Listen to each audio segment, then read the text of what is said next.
Dobrý deň. Mohol by som poprosiť tieto dve šťavnaté papričky si zobrať?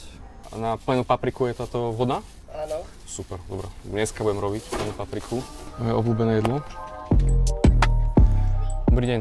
Úrad hlavného architekta pripravuje urbanistickú štúdiu pre Vlčince 3, vďaka ktorej sa nastaví smerovanie tejto konkrétnej časti sídliska.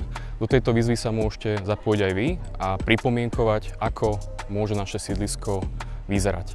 Ja konkrétne som v decembri doplnil do tejto štúdie, aby tu vzniklo centrálne územie, niečo ako zelené námestie Vlčinčiarov, ktoré už v minulosti iniciovali napríklad poslaneckí kolegovia na Solinkách. A takéto niečo vznikne aj na Vlčincoch.